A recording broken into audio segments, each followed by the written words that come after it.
As you can see, it's a 3-tap composition roof. This style of roof usually will last about 20 plus years.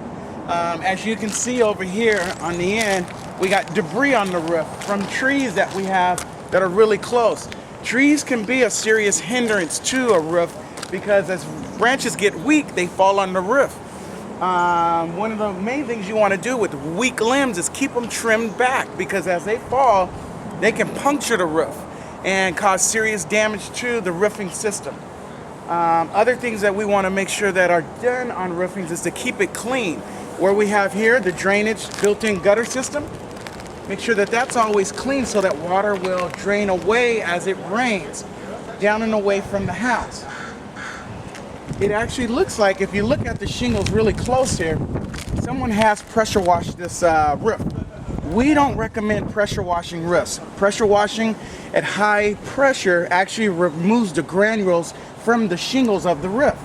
So it's not recommended to pressure wash roofs at all.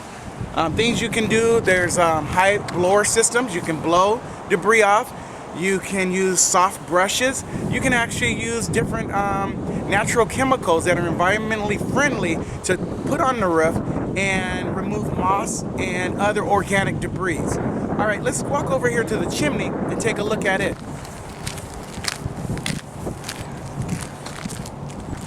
So what we have here is a brick masonry chimney. We have a lined section of the chimney here, which is probably for our heating system and our water heater. We'll check that when we go inside. We do see that we have another area, this middle section, which has been capped off. Normally when you see a section of a roof capped off, that means it's not in use at all. But you see this wood that they have blocking this is rotted. It's no good. So we want to get this out of here. And we don't want this falling inside and damaging the flue of the roof. This other section here is another section which we'll further investigate when we get inside to see what it's being used for. If it's part of a wood burning fireplace, or if it's a vent for another heating system or exhaust system inside the house. We'll figure all this out. But things I always recommend with chimneys when I'm inspecting is you want to make sure the cap is in good shape. You see we have some cracking going on here. This is stuff that we want to get repaired. This is a deterioration here and we want to get this all repaired. Other items I look at is the mortar to see if we need to do any tuck pointing to the chimney. And you see, what I see using my awl, the mortar is actually in good shape, but we do have moss buildup, which you want to remove the moss because moss holds moisture and moisture breaks down the mortar. So on top of the cap also you see moss here. So again, you want to clean all this moss off. Other items that are important to a roofing system when you have a chimney in place is the flashing. You want to make sure that it's intact, it's not damaged, not cracked or tattered, and it's doing its job, acting as an umbrella to shield the roofing vulnerable areas from the rains that we get. So what I'm going to do is lift up. This is our counter flashing here. And you see, even though it looks kind of old, it is in place. I see we do have a vulnerable area here. Oh, no, we don't. I take that back. A little tar there. Now, when I'm looking at the counter, I want to make sure it's intact in the grooves. It's not pulling away. It's not overly tarred. And then I want to look under to look for the step flashing, which is this. The counter flashing protects the step flashing. And we have step flashing underneath that looks like it's in place.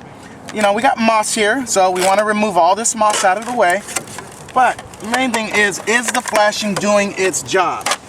Maybe it can be secured to the chimney so that with it being open, wind-driven rain doesn't fly or drive inside the open areas to go inside the attic area of the house. Okay.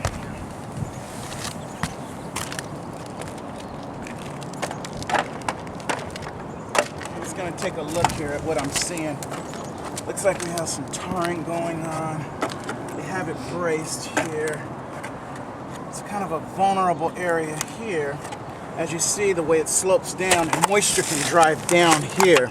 We got moss. Moss is not a friend to a roof. We want to remove all this moss here. Okay, I'm gonna go around this way.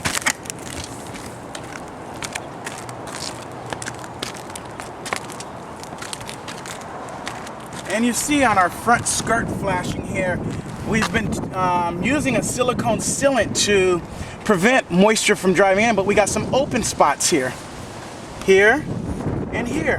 So we need all this to be sealed up so that we don't get rain driven into the house. Moisture is kryptonite to a home, and we want to do everything we can to drive it away from the house. Okay? All right, talk to you soon.